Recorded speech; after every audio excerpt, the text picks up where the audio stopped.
నా పేరు సుష్మా. నేను అగ్రికల్చర్ బీఎస్సీ ఫైనల్ ఇయర్ వ్యవసాయ కళాశాల వరంగల్లో చదువుతున్నాను. అయితే రైతులకి ఈ కార్యక్రమం ద్వారా నేను సమీకృత వ్యవసాయ పద్ధతిని ఎలా అనుసరించాలో తెలియజేయాలని అనుకుంటున్నాను. ఫస్ట్ ఈరోజు కిసాన్ మేళా సందర్భంగా మేము సమీకృత వ్యవసాయ పద్ధతిని రైతులకు తెలియపరచడానికి ఒక మోడల్ రూపంలో తయారు చేసి పెట్టాము.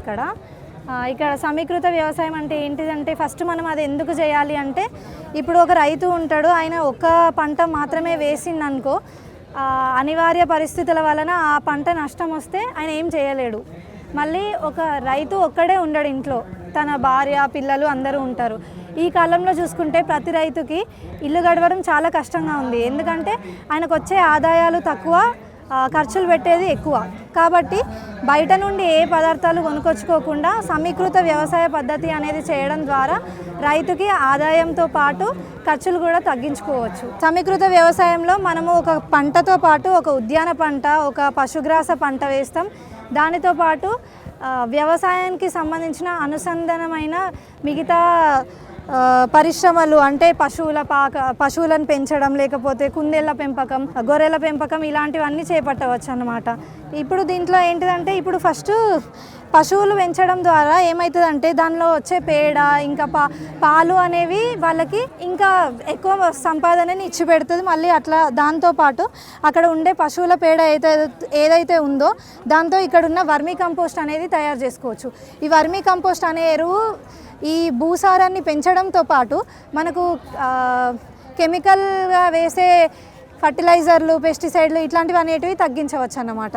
మళ్ళీ వర్మీ కంపోస్ట్ తర్వాత ఇంట్లో నుండి వచ్చే వేస్ట్ ప్రోడక్ట్స్ అంటే చెత్త చెదారం ఏమున్నా మనం బయోగ్యాస్ ప్లాంట్కి పంపించడం వల్ల బయోగ్యాస్ సిద్ధం అవుతుంది. ఈ బయోగ్యాస్ని మనము వంటకి వాడుకోవచ్చు, మళ్ళీ లైటింగ్కి వాడుకోవచ్చు. ఆ విధంగా మన గ్యాస్కి సంబంధించిన ఖర్చులు అనేవి తగ్గించుకోవచ్చు. దీంట్లో ముఖ్యంగా ఒక పాడి పంట వేసుకుంటాం. ఏంటిదంటే ప్రతిసారి ఒకటే పంట వేయకుండా ఒక్కొక్కసారి ఒక్కొక్క పంట వేసుకునే అవకాశం ఉంటుంది. ప్రతిసారి ఒకటే వేస్తే భూమిలో సారం కూడా తగ్గిపోతుంది. కాబట్టి ప్రతిసారి పంట మార్చడం ద్వారా రైతుకి దిగుబడులు అనేవి మంచిగా వస్తాయి. దాంతోపాటు ఉద్యాన పంట వేస్తారు. ఉద్యాన పంట వేయడం ద్వారా ఫ్రూట్స్ అదే పండ్లు, కూరగాయలు ఇలాంటివి వేసుకోవచ్చు. మనం వేసుకోవడం ద్వారా ఇంట్లోకి ఏంటిదంటే ఈ కాలంలో పెస్టిసైడ్లు, ఫర్టిలైజర్లు ఇవన్నీ ఎక్కువ వేయడం వల్ల ఆరోగ్యం అనేది క్షీణించిపోతుంది చాలామందికి. అంటే రెసిడ్యూస్ ఉంటాయి అన్నమాట. అంటే మిగిలిపోయి ఏవైతే పదార్థాలు పెస్టిసైడ్స్ అనేవి మన కూరగాయల మీద, పండ్ల మీద ఉంటున్నాయో అవి ఆరోగ్యానికి హానికరం. కానీ ఈ సమగ్ర వ్యవసాయం ద్వారా మనం వాడిన వర్మీ కంపోస్ట్, మళ్ళీ మనం వాడిన ఆర్గానిక్ ఎరువులు వీటి వల్ల ఏమవుతుందంటే ఇటు ఉద్యాన పంటతో వాళ్ళ హెల్త్ అనేది పాడు కాకుండా ఉంటుంది. మళ్ళీ ఇంకో విధంగా ఏంటిదంటే మనం పశువులని పెంచుతున్నాం. పశువులను పెంచుతున్నాం అంటే వాటికి గడ్డి, అంటే ఈ మధ్య చాలా ఊర్లలో ఏంటిదంటే పశువులు మేతకి గడ్డి అనేది దొరకట్లేదు. సో ఇక్కడ పశుగ్రాస పంట వేయడం ద్వారా ఏంటిదంటే ఇటు పశువుల పెంపకం కూడా జరుగుతుంది. దీనితో పాటు మనం గొర్రెల పెంపకం చేసుకోవడం వల్ల ఈ మధ్య మీరు చూస్తున్నారు, గొర్రెలు చాలా ఆదాయాన్ని తెచ్చిపెడుతుంది రైతులకి. ఇప్పుడు గొర్రెల పెంపకం ద్వారా ఏంటిదంటే ఇది ఒక భాగమే దీంట్లో. కాకపోతే వీటిని ఇలా పెంచడం ద్వారా మన ఇంట్లో ఉన్న గడ్డినే వాడుకొని వాటిని కూడా పెంచవచ్చు. గొర్రెలు పాలతో పాటు మాంసం ఇస్తాయి. నెక్స్ట్ వచ్చేసరికి ఇక్కడ అగ్రో ఫారెస్ట్రీ అంటే ఇప్పుడు కలప మొక్కలు అవి ఉంటాయి కదా, మన ఇంట్లో చాలా ఖాళీ ప్లేస్ ఉంటుంది. అక్కడ మనం కలప మొక్కల్ని పెంచడం ద్వారా ఏమవుతుంది అంటే మనం చెక్క, కలప అలాంటివి అమ్మినప్పుడు మనకి రైతుకి ఆదాయం అనేది మళ్ళీ ఎక్స్ట్రాగా వస్తుంది అన్నమాట. దాంతోపాటు కోళ్ళ పెంపకం కోళ్ళని మనము ఈ మధ్య బాగా చూడొచ్చు. దానికి అంటే మాంసంతో పాటు గుడ్లు ఆ రెండు రావడం ద్వారా కోళ్ళ నుండి కూడా అధిక ఆదాయం అనేది రావడం జరుగుతుంది. ఇంకొకటి ఏంటిదంటే సమీకృత వ్యవసాయంలో ఇదంతా ఏంటిదంటే ఇల్లు ఒక దగ్గర ఉండదు, ఫార్మర్కి పొలం ఒక దగ్గర ఉండదు. ఇల్లు ఇవన్నీ ఒకటే దగ్గర ఉంటుంది. ఎందుకంటే కొంతమందికి చూసుకోవడం కష్టంగా ఉంటుంది. కాబట్టి ఇంటి దగ్గర ఇవన్నీ వేసుకోవడం వల్ల ఏంటిదంటే ఆయన దగ్గరుండి చూసుకోగలడు. మళ్ళీ వీటితో పాటు చేపల పెంపకం. చేపలు ఏంటిదంటే ఈ మధ్య మనం అన్నీ చూడొచ్చు. చాలామంది చేపలు పెంచడానికి ఇష్టం అనేది చూపిస్తున్నారు.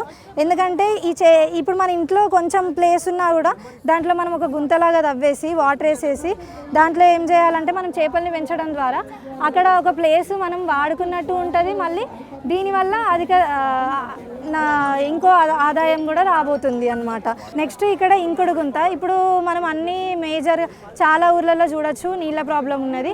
ఇంకుడు గుంత కూడా దీంట్లో ఒక పార్ట్ అయితే ఏంటిదంటే ఇవన్నిటికీ నీటి కొరత అనేది ఉండకుండా ఉంటుంది అన్నమాట. వర్షపు నీరు అనేది హార్వెస్ట్ చేసుకొని దీంట్లో ఇంకుడు గుంతలో కలెక్ట్ చేసుకున్నప్పుడు మనం ఫామ్ పౌండ్కి పంపించుకోవచ్చు. ఇక్కడ దగ్గరలో ఉన్న అన్ని ఫీల్డ్స్కి పంపించవచ్చు.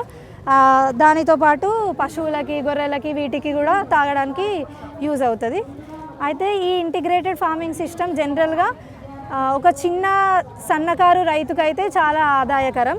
ఎందుకంటే ఇప్పుడు పెద్ద రైతు ఉన్నాడు అనుకోండి, ఆయనకు 10 ఎకరాలు ఉంటుంది. 10 ఎకరాలల్లో ఆయన ఈ సమీకృత వ్యవసాయం చేస్తే ఇప్పుడు కొంతమంది రైతులు ఎట్లున్నారంటే నేను పంట పండిస్తున్నా దాన్ని చూసుకోవడమే మాకు సరిపోవట్లేదు, ఇంకా ఈ గొర్రెలని ఆవులని వీటన్నిటిని ఎలా చూసుకుంటా అని ఉంది.